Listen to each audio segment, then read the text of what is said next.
헬로 이슈토크에서는 올해를 시작하면서 경남주요 단체장과 함께 지난해 성과와 올해 계획 들어보는 특집 대담을 이어가고 있습니다. 이번 시간에는 3월 새 학기를 맞아 박종훈 경상남도 교육감과 이야기 나눠봅니다. 교육감님 어서 오십시오. 예, 반갑습니다. 네, 반갑습니다. 네, 2025년 시작된 지 벌써 석 달째 접어드는 중입니다. 사실 많은 학교가 이제 개학을 해서 새 학기를 시작하고 있을 텐데요. 겨울방학, 봄방학, 이때도 교육청과 학교는 사실 굉장히 바빴던 시기였을 것 같습니다. 교육감님 연말연시 또 지금까지 어떻게 보내셨습니까? 예, 저희들 학교와 교육청은 언제나 바쁩니다. 겉으로는 조용한 것 같아도 언제나 새 학년 준비, 새 학기 준비, 그리고 또 간혹 생기는 사고들 때문에 최근에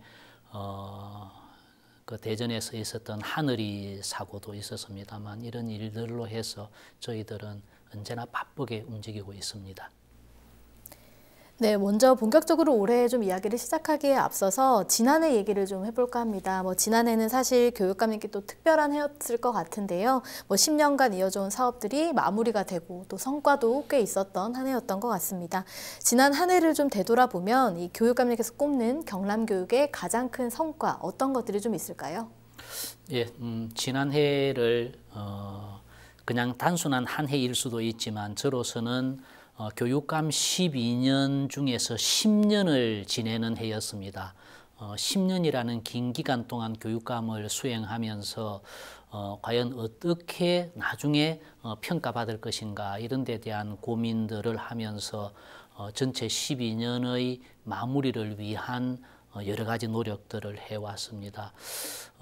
한마디로 표현하자면 저는 지난 10년 동안 지난 한 해 교육의 변화를 우리가 얼마만큼 잘 만들어냈느냐 하는 것과 우리 교직원들이 좀 더 자존감 있게 아이들을 가르칠 수 있게 하기 위한 교육활동 보호의 어떤 제도화, 그리고 우리 아이들이 좀 더 자기 주도적으로 학습을 할 수 있는 우리 교육 시스템, 학교와 교실을 바꾸는 이런 노력, 이런 것들이 지난 10년 동안 특히 지난해에 저희들이 관심을 가졌던 영역이라고 말씀드리고 싶습니다. 네, 특히 또 경남형 사회적 돌봄 이런 부분들도 좀 있었는데요. 이 부분에 대해서 조금 더 설명을 해주시면요. 예, 이제 맞벌이 부부가 보편화되고 이제 그러는 속에서 학교가 방과 후 돌봄과 방과 후 프로그램에 대해서 이제는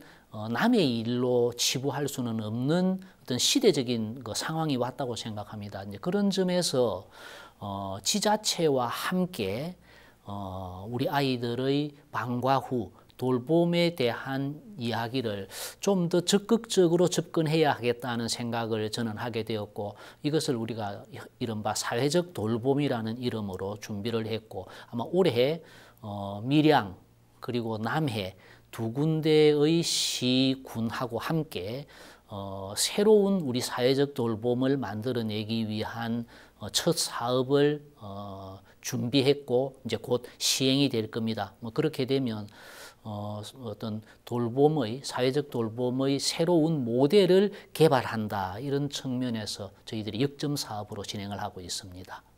네, 물론 또 이렇게 많은 성과들이 있었지만 당연히 또 아쉬웠던 점도 있으실 것 같습니다. 어떻습니까? 이번 정부 들어서 중앙정부의 교육자치에 대한 어떤 우리 지방 교육자치단체하고의 충돌이 일부 있었습니다. 우리로서는 지방자치가, 교육자치가 좀 더 확장되었으면 싶습니다만 정부 입장에서는 작은 정부를 지향하면서 어떤 지방자치에 대한 개념의 가치의 충돌이 있어서 좀 어려운 점이 있었고요. 구체적으로 지난 1년 동안은 다들 아시다시피 마을교육 공동체 활성화 지원 조례가 도의회에서 폐지되면서 이 사업이 문을 닫아야 되는, 이 사업이 중단돼야 되는 그런 아픔을 저희들이 겪었던 한 해로 기억이 됩니다. 네, 그리고 올해를 좀 시작하시면서 2025년은 새로운 100년 교육의 원년이 될 것이다, 또 이렇게 언급을 하셨습니다. 말씀하셨던 새로운 100년 교육 어떤 의미가 좀 있습니까?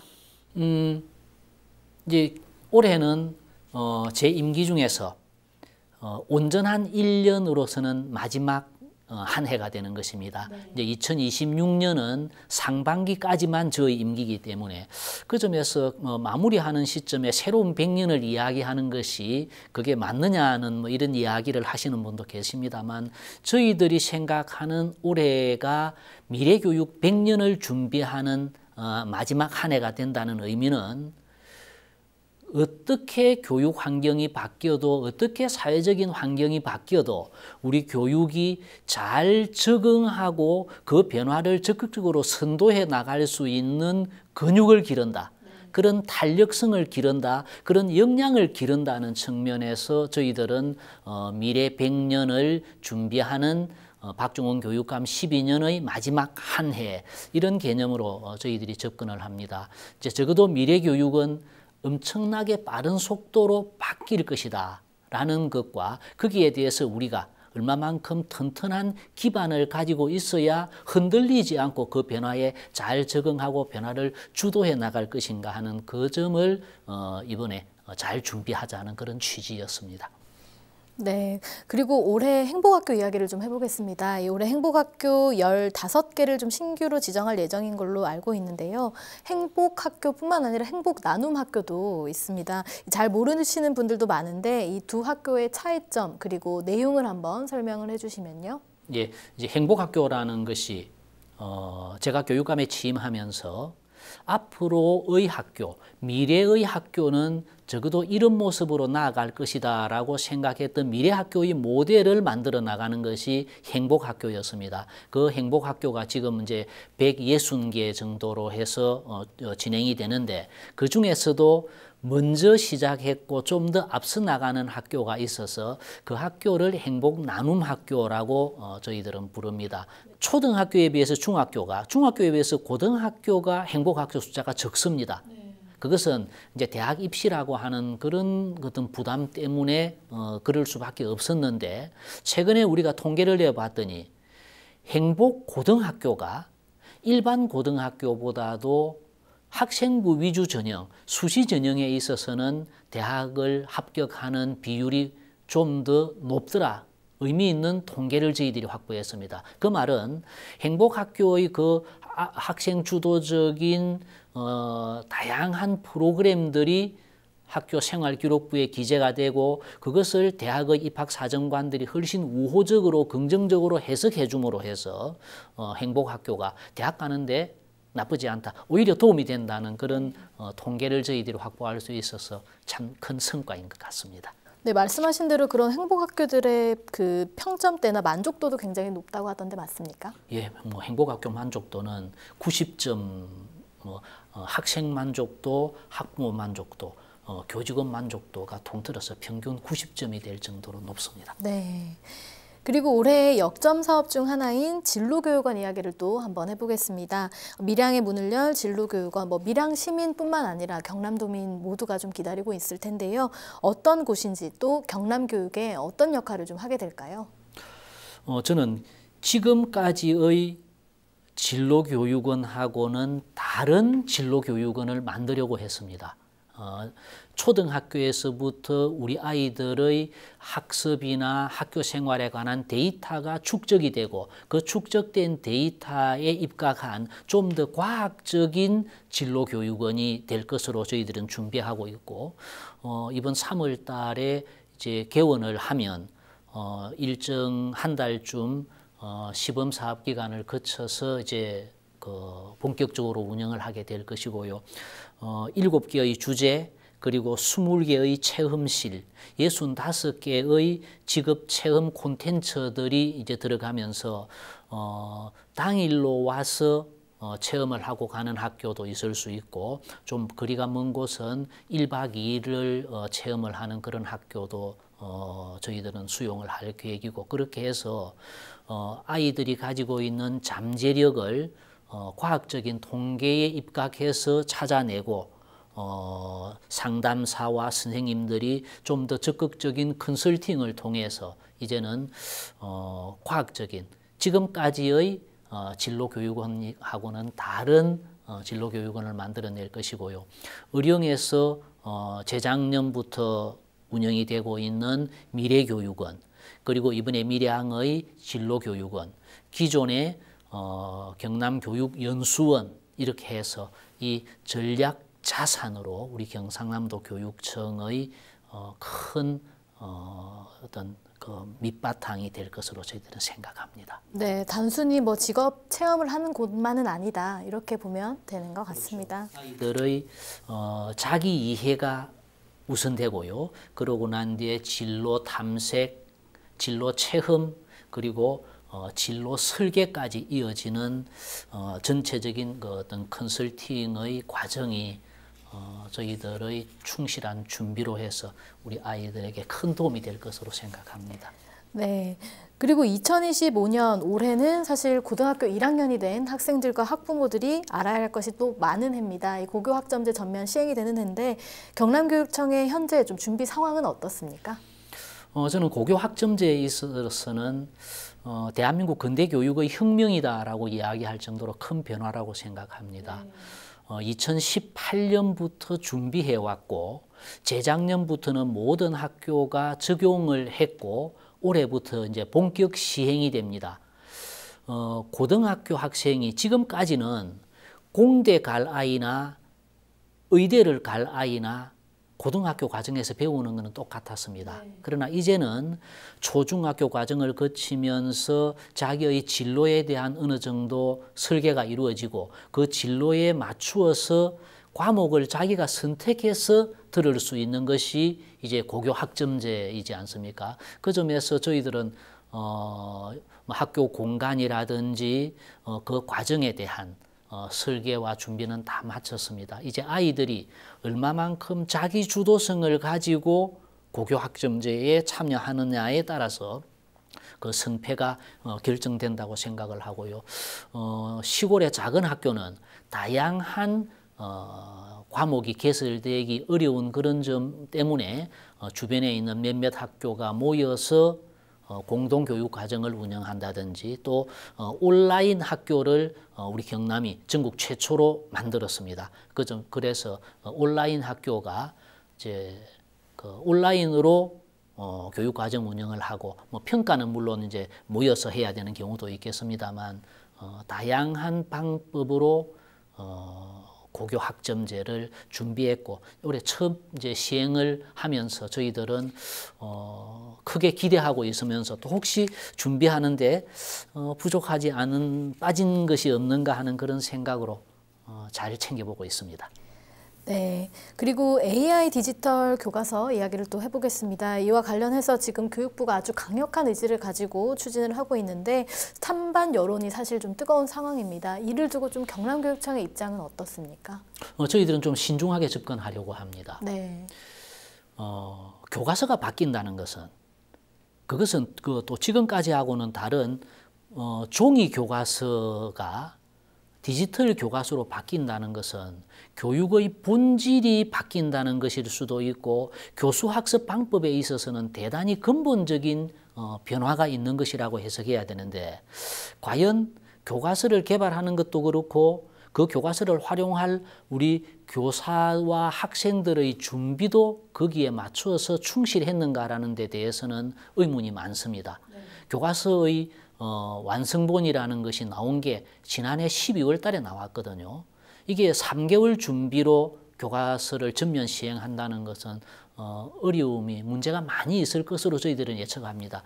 그래서 교육부는 적극적으로 준비를 하고 적극적으로 시행하려고 하지만 우리 교육청은 올 1년을 선도학교 100개 정도 학교를 정해서 시범 사업을 해서 부족한 점, 보완할 점들을 수정 보완하고 연말에 가서 다시 결정을 하겠다는 것이 저희들 방침이고요.